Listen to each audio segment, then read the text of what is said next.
I was 18 when I donated one of my kidneys to Susie Grant, but she died to transplant rejection anyway, and I was chased out of the Grant family. Before long, the surgery incision festered, and I died of infection in the streets. When I opened my eyes again, I was 5 once more, and it was the day I was taken back to the Grant family's home. But this time, my brother Harry stepped in front of our parents, pointing at me as he said, "There's been a mistake. She's not actually my sister." Seeing the look of contempt in his eyes, I knew he had reincarnated too. As our parents left in disappointment, he shoved me a piece of candy and told me, "The Grant family just needs one daughter. There's no place for you among us if you can't save Susie." My fingers clenched around the candy, its stiff edge almost cutting my palm. Indeed, in our previous lives, he had been convinced that my only purpose was to be a blood bank and organ donor to Susie. Since Susie still died after I donated my kidney, that meant I served no purpose in this life, and the Grants had no reason to bring home a loser like me. I smiled, violently wiping the tears I couldn't fight back as I told myself the old Ivy Grant was dead, and I would live only for myself. As I returned inside to my quiet corner in the orphanage, a big black sedan soon stopped outside the gates of the orphanages. Soon, the caretaker was leading an elderly gray-haired man inside, and other children were at once abuzz, flocking toward him like a swarm of locusts to present their gift. "Hello, sir. Let me sing for you, sir. Can you look at my drawings, sir?" I alone sat at that quiet corner, looking like a complete outsider. As such, Carl Simpson noticed me right then and slowly trudged through the crowd with his cane toward me. "What are you doing here all alone, sweetie?" He smiled at me. "Do the rest of the kids not like you or something?" I shook my little head as I looked up and handed him the candy that had gotten warm because I had held onto it for so long. "Would you like some candy?" I asked with a calmness and maturity that didn't suit my age. Carl appeared surprised even as he tipped the candy, unpeeled the wrapper, and put it in his mouth. It's so sweet." He smiled pleasantly, studying me before asking, "What's your name?" The caretaker said my name is Ivy. "Ivy." He breathed the syllables and nodded. "Would you like to come home with me? As my granddaughter?" Silence ensued all around us, and every other child was staring at me jealously. Still, I nodded without hesitation. "Okay, good." Carl smiled as he took my hand in his warm palm that also felt a little dry. "From now on, your name shall be Ruby Simpson, for I hope you will become a precious gem in the future too." Understanding the admiration and expectation in his words, I unwittingly clenched tightly on his palm in turn. And with that, I became the precious gem of the Simpson family. Carl himself treasured me, personally teaching me to read and write and on philosophy. His children were usually busy, but always returned home with novel gifts and genuinely cared about me. And the one who doted on me most was Yannick, who was 10 years older than me. There was a gentle smile on his stoic face the first time we met, and he said to me then, "No one will ever get to lay a finger on our princess." He kept saying it so much that it had become his motto ever since. Enveloped by such love, I virtually forgot the pain of my past life. I worked hard in my studies, always being at the top of the class since grade school, with every type of trophy and certificate lining the cabinets in my room. After I finished high school, I didn't hesitate to pursue medical school. In the end, I knew that Susie's illness would always be the Grant family's kryptonite and the blade of a guillotine that still loomed over me. Nevertheless, in 20 years, I became the youngest and most famous surgeon and researcher in medicine. As the days passed peacefully and fulfillingly, I gradually became convinced that the Grants wouldn't ever cross paths with me. That was until one day, when my assistant Claire knocked on my office door and told me, "Dr. Simpson, you have a consultation. It's a Mr. Harry Grant, who wants our most expensive specialist to examine his younger sister." My heart couldn't help skipping a beat at the mere mention of that name, but I took a deep breath to compose myself and said calmly, "Show him in." A tall, well-dressed man soon entered. Though Harry's youthfulness seemed to have faded, his mature appearance was somehow more handsome and elegant. Nonetheless, those dark, captivating eyes of his were filled with shock and disbelief when he saw me. It was natural. as he could never have imagined that the medical expert he'd been desperately seeking for would be me, the little girl he had deliberately abandoned 20 years ago. Still, he finally found his voice after a long pause, his tone clearly skeptical as he asked, "Why, Dr. Simpson?" I nodded. "Please take a seat and tell me about your sister's condition, Mr. Grant." He ignored me as he kept studying me. "Are you really a doctor? How confident are you that you can cure my sister?" He was already treating me like I was a fraud, and that naturally left Claire indignant. She couldn't stop herself from snapping, "Mr. Grant. Dr. Simpson is the most decorated specialist working in this hospital, and her time is very valuable." As for me, I smiled ever so faintly at Harry and nodded. "It seems that Mr. Grant here doesn't have much faith in my abilities, so why don't we call off this appointment? Claire, please see him out." Harry's face darkened instantly and gritted his teeth. However, he ultimately stayed silent before turning and leaving, slamming the door shut along the way. Claire was left stamping her feet in frustration. "Did you see that? He's so rude. Who does he think he is?" I smiled nonchalantly. "That's fine. He's just yet another privileged patient." The entire exchange was completely trivial now that the Grants were not involved in my life at all. However, just as I was about to leave the lab entrance for the day, Harry ambushed me, his expression dark as ever. I frowned as I asked, "What do you want?" He stared at me silently and intently for a long while before snarling through his teeth. "I'm warning you, Ivy Grant, it doesn't matter who you are now, but don't even think of hurting Susie. I almost laughed out loud 20 years ago. He cruelly prevented my biological parents from taking me home, and now here he was ambushing me off work, calling me Ivy and warning me not to hurt Susie. Whatever made him think I'd waste my time on someone like Susie Grant?" I looked at him incredulously like he was a nutcase making a scene. "For your information, my name is Ruby Simpson, if you'd like to address me. At least address me by the right name. As a doctor, I have taken the Hippocratic oath to do no harm. Also, I don't know you, and certainly not some Susie. What reason do I have to hurt a complete stranger?" Harry was left dumbfounded. "You don't remember me?" he asked in disbelief, his voice shrill in turn. 20 years ago, at the orphanage, I stopped our parents from—" He stopped mid-sentence, realizing just then that it was difficult to bring up what he had done. My heart was cold even as I watched him avert his eyes in embarrassment. Of course I remembered. The way he looked at me in disgust, and every insult he slung at me before he finally abandoned me. All my delusions of family affection vaporized right then, but I pretended not to remember. I creased my brows as if it took me some effort to recall. "Oh," I suddenly gasped in realization, deliberately letting myself trail off before flashing an innocent smile. "So that was you. I'm so sorry. But like you said, it happened 20 years ago. It was so long ago that I've forgotten it. See, as I've accomplished so much important research work day after day, who's time to remember such trivialities?" "Trivialities?" Harry's cheek flushed beet red as he clearly believed that it was a big deal that he decided my fate, and it hurt him a lot more than insulting him. He growled through his teeth in frustration. "You can stop pretending. You were just holding a grudge because I stopped our parents from taking you home, and now you want revenge against me and my sister."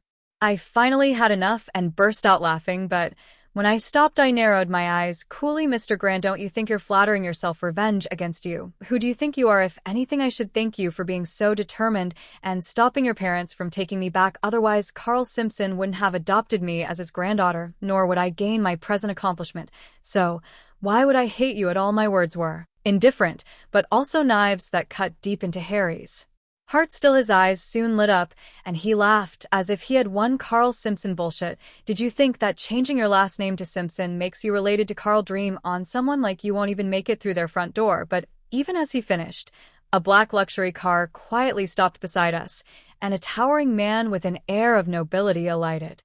He did not even look at Harry as he hurried to my side, draping a jacket over my shoulders and tousled my hair affectionately. "What are you hanging around for, Ruby? Grandpa is getting anxious." He trailed off, as it was only then that he noticed Harry. "Who's this?" I hugged Yannick's arm and beamed. "Oh, just someone who came in for a consultation. We're just talking." Harry froze as he stared at me, hugging Yannick's arm intimately, and then at the luxury car that was a clear symbol of status. He was not stupid and certainly recognized Yannick, the heir to the Simpsonia conglomerate. He was also aware that everyone in the Simpson family doted on Yannick's adopted sister. However, he just never imagined that it would be me. He couldn't help remembering that girl who kept tailing him everywhere in that bleached white dress, always calling out to her brother gingerly. But now, the same girl was beaming and hugging another man's arm while he was no longer her brother. Even as Harry spaced out, I got into Yannick's car and left. The next day, Claire informed me that Harry secured himself another consultation, complaining even as she sorted out some files. "Don't you think there's something wrong with that man, Doc? He was completely skeptical not 2 days ago, and now he's completely sucking up to you." Pausing, she then exclaimed, "Wait, I think you must have found out that you're Carl Simpson's granddaughter and wants connections." I smiled but said nothing, signing and approving the consultation. Let's see what tricks Harry was up to this time. At 3 p.m., all 4 members of the Grant family appeared at my office punctually. Despite not having seen her for 20 years, Susie was just as I remembered, a delicate maiden who would win over anyone's heart. And this time, Harry was 100 times nicer, even apologizing. "I'm sorry, Dr. Simpson.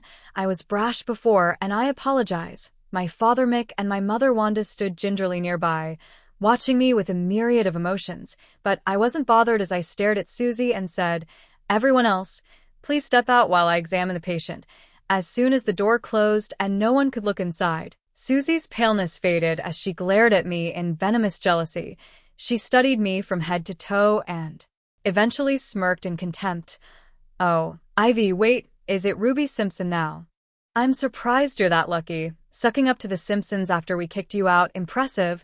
I simply watched her in amusement as I calmly said, "Please cooperate. Take your shirt off." My indifference angered her, so she took her sweet time unbuttoning her shirt while dissing me. "What? You think you're that important after becoming a doctor?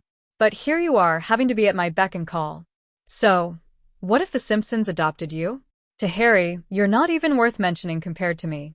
That was how she had always been, two-faced in this life and the last. In front of Harry and our parents, she was always the kind and understanding baby sister, while she bullied me and insulted me endlessly ruthlessly in private. She would break Wanda's favorite vase and tear Harry's important work documents into pieces. After that, she would cry hysterically and blame it on me. Not once was I allowed to defend myself, while my parents and Harry would punish me in terrible ways at every turn. But now, none of it mattered. After my reincarnation, I no longer cared about such laughable cheap tricks. Nonetheless, I examined Susie meticulously, performing every procedure there flawlessly. When I was done, I couldn't stop my rage and glared viciously at her, who was caught off guard and cringed in guilt. Still, I told her to get dressed before stepping out of the examination room, silent but scowling. Outside, Harry, Wanda, and Mick were waiting anxiously, with Harry hurrying to me when he saw me. "How is she, Dr. Simpson?" Wanda was clawing my arm, her eyes red with tears. "What do you think, Dr. Simpson? Is there anything I can do?" I scowled impatiently as I snapped at Harry, "There's nothing we can do for your sister." Everyone froze right then. Even Claire was staring at me in disbelief, as she had never seen me give up on a patient so quickly before. It was just not my style. All color drained from Mick's and Wanda's faces, with Wanda almost falling as her knees buckled. "No, how? If you can't help, then Susie is." That was when Harry bellowed at me in agitation, "That's impossible. You're the best specialist there is. You definitely can do something. You're just being petty now." That was when Susie stepped out of the examination room, smiling smugly as she had clearly heard me. She quickly shed some tears while throwing herself meekly into Harry's arms, sobbing, "It's okay. I've known all along that there's nothing we can do. It isn't the doctor's fault." I watched coolly as they continued their antics and finally finished, because Susie Grant was never sick. The silence that followed my words was absolute. It was the kind of silence that happens right before a building collapses. Susie's fragile sobbing stopped mid-hiccup. Her smug expression froze into a mask of pure terror. Harry, who had been ready to launch into a crusade for his sister's life, looked at me like I'd just spoken in a demonic tongue. What did you just say?" Mick Grant stammered, his face a mottled purple. I repeated, leaning back against my desk and crossing my arms, that Susie is perfectly fine. Her lung capacity is excellent, her heart rhythm is steady, and her renal function, which you were so worried about, is that of a healthy athlete. There is no rejection because there is no disease. I turned to Susie, whose eyes were darting around the room, looking for an exit. Tell me, Susie, which textbook did you use to fake those symptoms? Or was it just a YouTube tutorial? You've been wasting this hospital's resources and your family's sanity for 20 years. You're lying, Susie shrieked, her voice suddenly strong and shrill, devoid of its usual breathless quality. You're just trying to get back at us.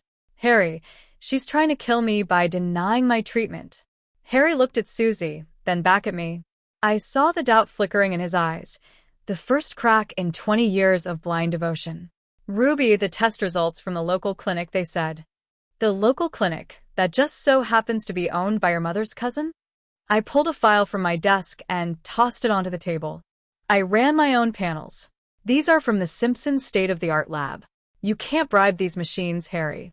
Susie doesn't have a chronic illness. She has a chronic case of needing to be the center of attention. Wanda gasped, clutching her chest.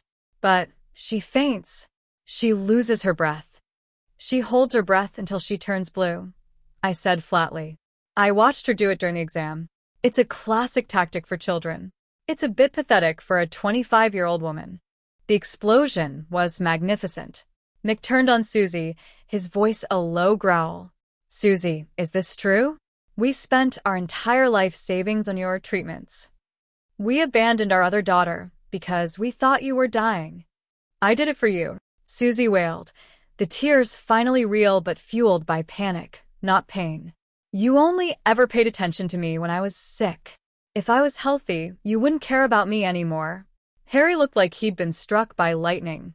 He looked at Susie, the girl he had cherished, the girl he had ruined another life for, and saw the monster I had lived with for 18 years in my past life. You let us throw Ivy out, Harry whispered, his voice trembling with a terrifying rage. You watched me tell her she was nothing but a blood bank. You let her live in that orphanage while you played with the toys we bought to cheer you up. You are a parasite. He turned to me, his eyes pleading, filled with a raw, agonizing regret. Ivy. I mean, Ruby. I didn't know. I swear I didn't. You didn't want to know. I interrupted, my voice as cold as ice. It was easier to have a saintly sister to protect and a loser sister to blame. You chose the narrative that made you feel like a hero, Harry. Don't play the victim now. I signaled to Claire. Please escort the Grants out and send the bill for today's consultation to their house. Make sure to include the fee for unnecessary diagnostic analysis due to patient deception. The Grants were let out, a broken, fighting mess of a family. Susie was screaming at Harry, Wanda was wailing, and Mick was staring at nothing. They had lost everything, their money, their dignity, and the daughter, who was actually worth something. An hour later, as I was packing my bag to leave, the door opened. It wasn't Harry. It was Yannick. He was leaning against the doorframe, a small, knowing smile on his face. I heard the news. The fragile one was a fraud. A total one, I said, sliding my coat on. It's funny. In my last life, I died trying to save a girl who was already healthy. In this life, I killed the legend of her illness with a single clipboard. Yannick walked over and tucked a strand of hair behind my ear. You didn't kill anything, Ruby. You just turned the lights on in a dark room. Are you okay? I've never been better, I said, and I meant it. The debt is paid. The infection is gone. I'm finally clean. Yannick's gaze darkened, shifting from brotherly affection to something far more intense. He pulled me closer, his hand resting firmly on the small of my back. Good. Because Grandpa is throwing a gala to celebrate your latest research, but I was thinking we could skip the first hour. I have a consultation of my own I'd like to discuss with you. We didn't go to the gala. We went to Yannick's private penthouse overlooking the city. The Simpson family had adopted me, yes, but Yannick had never treated me like a sister. He had watched me grow from a guarded, silent child into a brilliant, formidable woman, and tonight, the protective, barrier finally dissolved.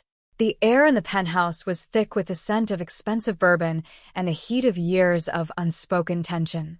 Yannick didn't wait for me to speak. He backed me against the floor-to-ceiling window, the city lights twinkling behind us like the diamonds he'd always showered me with. "You're not a Grant," he rasped, his lips grazing my jawline, his hands sliding up to cup my face. "You never were. You're a Simpson. My Ruby." "I'm not your sister, Yannick." I breathed, my heart racing with a thrill that had nothing to do with medicine. "I know," he growled, his mouth crushing mine in a kiss that was desperate, hungry, and utterly possessive. He lifted me, my legs wrapping around his waist, as he carried me toward the bedroom. There were no more ghosts of the orphanage, no more scars from the surgery. There was only the weight of him, the strength of a man who had waited a decade to claim what he had protected. As we moved together, the past life finally felt like a dream, a distant, fading nightmare. In this life, I wasn't an organ donor. I wasn't a spare part. I was the center of someone's universe. And as Yannick whispered my name, Ruby, his Ruby, into the hollow of my neck, I knew that the Grant family's kryptonite had finally become my power. The next morning, I saw a news clipping on my phone. The Grant family had filed for bankruptcy. Harry had been fired from his firm for unstable behavior. Susie was being sued for insurance fraud. I smiled, deleted the notification, and leaned back into the warmth of the man who had truly saved me. I didn't need a kidney to live. I just needed to be Ruby Simpson.